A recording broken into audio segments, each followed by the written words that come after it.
السلام علیکم ناظرین، کیا آپ جانتے ہیں کہ شام سے ایک ایسا حکمران ابھرے گا جس کے بارے میں 1400 سال پہلے نبی اکرم صلی اللہ علیہ وآلہ وسلم نے خبردار کر دیا تھا۔ یہ سفیانی ایک جابر اور ظالم بادشاہ ہوگا جس کی قیادت میں ظلم و ستم کی داستانیں رقم ہوں گی جو تاریخ نے پہلے کبھی نہ دیکھی ہوں گی۔ اس کی آمد قیامت کی بڑی نشانیوں میں شامل ہے اور اس کے بارے میں احادیث میں نہایت تفصیل کے ساتھ ذکر کیا گیا ہے۔ کہا جاتا ہے کہ وہ شام کے علاقے سے نمودار ہوگا اور اپنی طاقتور فوج کے ذریعے مسلم دنیا کو زیر کرنے کی کوشش کرے گا، لیکن یہ پیشن گوئی بھی کی گئی ہے کہ اس کا انجام بہت خوفناک ہوگا۔ دوستو، سوچنے کی بات یہ ہے کہ کیا یہ وہی وقت ہے جس کی نشاندہی کی گئی تھی؟ کیا آج کے حالات سفیانی کی آمد کی طرف اشارہ کر رہے ہیں؟ اور کیا یہ ممکن ہے کہ جلالانی وہی سفیانی بادشاہ ہو جس کا ذکر احادیث میں ملتا ہے؟ دوستو، یہ ویڈیو آپ کو سفیانی کی پیشن گوئی اور اس کی علامات اور اس کے اثرات کے بارے میں ہر پہلو سے آگاہ کرے گی،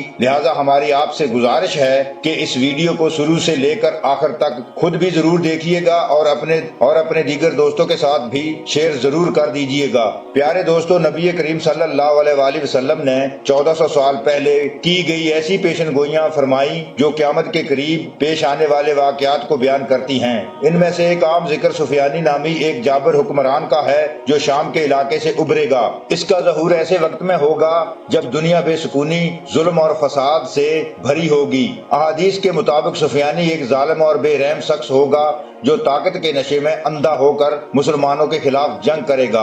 وہ نہ صرف اپنے مخالفین کو صفحہ ہستی سے مٹا دے گا بلکہ معصوم جانوں کو بے دردی سے قتل کر دے گا۔ اس کے ظلم کی شدت اتنی زیادہ ہوگی کہ لوگ قیامت کے قریب ہونے کا یقین کرنے لگیں گے۔ یہاں پر یہ یاد رکھیے کہ یہ پیشن گوئی صرف ایک تاریخی بات نہیں ہے بلکہ مسلمانوں کے لیے آزمائش کی علامت ہے۔ اس کا ظہور امام مہدی کے دور میں ہوگا اور وہی اللہ کی مدد سے اس کی فوج کو عبرتناک شکست دیں گے۔ دوستو، حالیہ دنوں میں شام کی یہ سیاست میں ایک نام بار بار زیر بحث آ رہا ہے اور وہ ہے ابو محمد الجولانی۔ یہ وہ شخصیت ہے جس نے اپنی قیادت میں تحریر الشام کے نام سے ایک تنظیم کو طاقتور بنایا اور شام کے مخصوص حصوں میں اپنی گرفت مضبوط کی۔ الجولانی کے اقدامات اور حکمت عملیوں نے نہ صرف مقامی بلکہ بین الاقوامی سطح پر بھی کئی سوالات کو جنم دیا ہے۔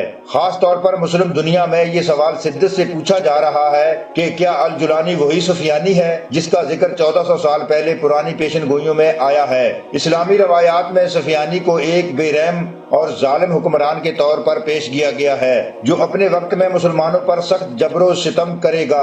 تاہم الجولانی کی شخصیت کو سفیانی کے زمرے میں ڈالنے سے پہلے ہمیں اس کے بارے میں چند عام نکات پر غور کرنا ہوگا۔ احادیث کے مطابق سفیانی کا ظہور شام سے ہوگا، لیکن یہاں ایک اہم پہلو یہ ہے کہ احادیث میں مذکورہ شام کا موجودہ دور شام سے مختلف ہے۔ ماضی کے شام میں آج کا لبنان، فلسطین، اردن اور اسرائیل بھی شامل تھے، جبکہ الجولانی کی طاقت موجودہ شام کے چند علاقوں تک محدود ہے۔ یہ جغرافیہ فرق الجولانی کو سفیانی کے مکمل تصور سے دور لے جاتا ہے۔ دوسری اہم شرط امام مہدی کا ظہور ہے جو قیامت کے قریب ہوگا۔ سفیانی کا دور اور امام مہدی کا وقت ایک دوسرے سے جڑے ہوئے ہیں اور یہ ممکن نہیں کہ سفیانی کا ظہور امام مہدی کے بغیر ہو۔ فی الحال ایسی کوئی علامت موجود نہیں ہے جو امام مہدی کے ظاہر ہونے کی طرف اشارہ کرے، لہذا الجولانی کو سفیانی کہنا محض قیاس آرائی ہو سکتی ہے۔ پیارے دوستو، اگر ہم سفیانی کی علامات کا مزید جائزہ لیں تو یہ بھی واضح ہوتا ہے کہ سفیانی کی فوج ایک بڑی قدرتی آفت کے نتیجے میں تباہ ہو جائے گی۔ الجولانی کی موجودہ فوجی حکمت عملی اور اس کا انجام اس پیشن گوئی سے مطابقت نہیں رکھتا۔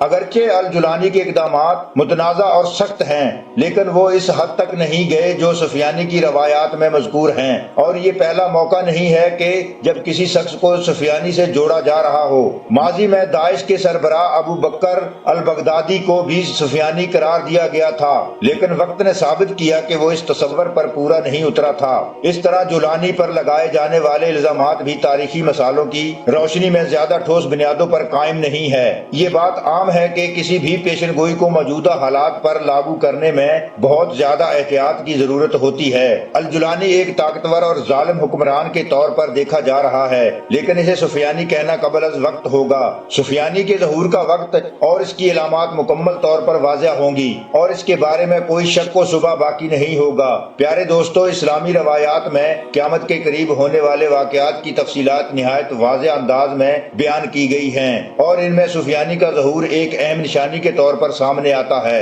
کہا جاتا ہے کہ سفیانی کا ظہور رجب کے مہینے میں ہوگا۔ اس کی ابتدائی طاقت اور عروج تیزی سے بڑھے گا اور وہ اپنے ظلم و ستم سے لوگوں پر اپنی دھاک بٹھائے گا۔ روایات کے مطابق سفیانی کا دورانیہ مختصر لیکن نہایت خطرناک ہوگا اور اس کی حکومت کی مدت تقریباً 15 مہینے تک محدود ہوگی۔ اس دوران وہ ایک ایسے حکمران کے طور پر سامنے آئے گا جو اپنی فوج کے ذریعے مسلمانوں پر بے شمار مظالم ڈھائے گا۔ وہ نہ صرف انسانی جانوں کے زیاد کا سبب بنے گا بلکہ مسلم علاقوں پر ایک کے بعد ایک قبضہ کر کے اپنے اقتدار کو وسعت دے گا۔ قیامت کے قریب سفیانی کے علاوہ کئی دیگر نشانیاں بھی ہیں جو روایات میں بیان کی گئی ہیں۔ ان میں امام مہدی کا ظہور ایک اہم واقعہ ہوگا جو مسلمانوں کو عدل و انصاف کا دور واپس لانے کے لیے قیادت کریں گے۔ ان کے دور میں ظلم اور فساد کا خاتمہ ہوگا اور دنیا میں امن و سکون قائم ہو جائے گا۔ امام مہدی کی قیادت میں ایک ایسی فوج ہوگی جو حق کی فتح کا پرچم بلند کرے گی اور باطل کے تمام مظالم کو مٹا دے گی۔ امام مہدی کے بعد دجال کا فتنہ دنیا میں پھیل جائے گا۔ دجال جو قیامت کی بڑی نشانیوں میں سے ایک ہے، اپنے جھوٹے دعووں اور فریب سے لوگوں کو گمراہ کرنے کی کوشش کرے گا۔ اس کا فتنہ اس قدر شدید ہوگا کہ کمزور ایمان والے لوگ اس کے جھوٹے وعدوں کا شکار ہو جائیں گے، لیکن اللہ کی مدد کے ذریعے حضرت عیسیٰ علیہ السلام دوبارہ دنیا میں آئیں گے اور دجال کا خاتمہ کر دیں گے۔ حضرت عیسیٰ علیہ السلام کے ذریعے دجال کے خاتمے کے بعد دنیا ایک مختصر عرصے کے لیے عدل و انصاف کا دور دیکھیں گے۔ اس دور میں ظلم کا خاتمہ ہوگا اور تمام لوگ ایک اللہ کی ہی عبادت میں متحد ہو جائیں گے، لیکن یہ سکون بھی زیادہ دیر تک قائم نہیں رہے گا کیونکہ قیامت کی دیگر نشانیاں ظاہر ہونا شروع ہو جائیں گی۔ قیامت کے قریب ہونے والی دیگر عام نشانیاں بھی روایات میں تفصیل سے بیان کی گئی ہیں۔ ان میں یاجوج ماجوج کا خروج ایک بہت بڑا واقعہ ہوگا جو دنیا میں بے پناہ تباہی مچائیں گے۔ ان کی طاقت کے سامنے دنیا کی کوئی فوج نہیں ٹھہر سکے گی اور ان کا خاتمہ صرف اللہ کے حکم سے ہوگا۔ سورج کا مغرب سے طلوع ہونا ایک اور بڑی نشانی ہوگی جو لوگوں کے لیے توبہ کا آخری موقع ہوگا۔ اس کے علاوہ زمین پر دھواں چھا جائے گا اور لوگ خوف اور بے سکونی کا شکار ہو جائیں گے۔ زمین پر ایک بہت بڑا زلزلہ آئے گا جو ہر چیز کو ہلا کر رکھ دے گا۔ ہر طرف افراتفری ہوگی اور دنیا کے لوگ اللہ کے غضب کو محسوس کریں گے۔ کعبہ کو تباہ کر دیا جائے گا اور حج اور عمرہ ختم ہو جائیں گے۔ ایک آگ ظاہر ہوگی جو لوگوں کو میدان حشر کی طرف لے جائے گی۔ ان تمام واقعات کے بعد قیامت برپا ہوگی اور ہر شخص کو اپنے اعمال کا حساب دینا ہوگا۔ یہ نشانیاں صرف مسلمانوں کو خبردار کرتی ہیں بلکہ یہ پیغام دیتی ہیں کہ وہ اپنے ایمان کو مضبوطی سے قائم رکھیں، حق پر قائم رہیں اور اپنے عمل کا محافظہ کریں۔ اللہ کی قدرت اور مدد ہر آزمائش کے بعد انسان کو یہ یاد دلاتی ہے کہ دنیا میں ظلم کی کوئی جگہ نہیں ہے اور حق ہمیشہ غالب آتا ہے۔ یہ وقت ہے کہ ہم ان پیشن گوئیوں سے سبق حاصل کریں، اپنے رب کی طرف رجوع کریں اور آنے والے وقت کے لیے خود کو تیار کریں۔ جی تو پیارے دوستو، یہ تھی ہماری آج کی ویڈیو۔ اس حوالے سے آپ دوستوں کی رائے کیا کہتی ہے یہ بھی کمنٹ سیکشن میں ہمیں ضرور بتائیے گا اور یہ بھی بتائیے گا کہ آپ کون سے ملک کے کون سے شہر سے ہماری ویڈیو دیکھ رہے ہیں۔ انشاءاللہ آپ کی خدمت میں حاضر ہوتے ہیں ایک نئے موضوع کے ساتھ۔ تب تک اپنا اور آس پاس کے لوگوں کا اور اپنے پیاروں کا ڈھیر سارا خیال رکھیے گا۔ اللہ نگہبان۔